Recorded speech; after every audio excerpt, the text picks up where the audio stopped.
Muislamu anatakiwa awe katika hali ya taqahhul. At-taqahhul huwa ar-rajul al-yabis al-jild min khushunati al-aish alladhi ijtanaba wa taraka at-tarafuh. At-taqahhul, mutakahhil ni mtu ambaye ameacha taraf al-aish, hana mapambo, hana uzuri. La yujad hadha fi hadi nabii alayhi salam.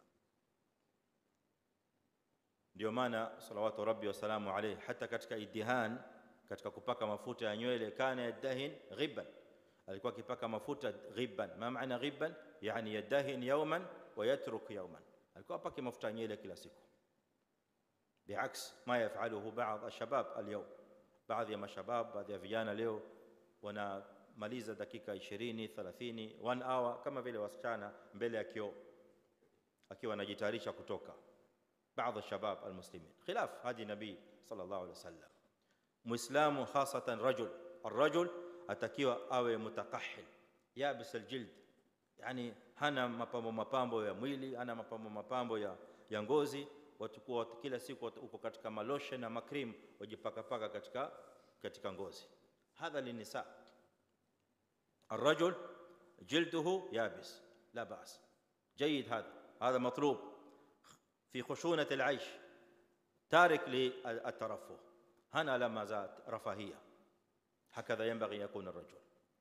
si kijana wa kiume kusimama mbele ya kioo 1 hour nzima iko mbele ya kioo, mafuta ya nywele na kichana, design ya nywele inachanwa hivi, inasonwa hivi, kisha inatengenezwa namna hii, paka mapoda, paka katika makrimu katika uso na kadhalika. Kul hadha laysa من تعاليم الإسلام وهدي النبي صلى الله عليه وسلم. الرجل وقت الصحابة ukimwona unajua huyu rajul, akikupa mkono unajua huyu rajul, shakli yake, mandhari yake, ngozi yake alivyojiweka unajua huyu jamaa hapa hakuna mchezo, gangari. Sio yale kwa njia hii ambayo leo inapelekea vijana wetu wakawa na shabah kabir bin nisa, shabah kabir bil banat, ikawa hujui sasa tofauti ya mtoto wa kiume na mtoto wa kike, mbali na mavazi ni tofauti gani.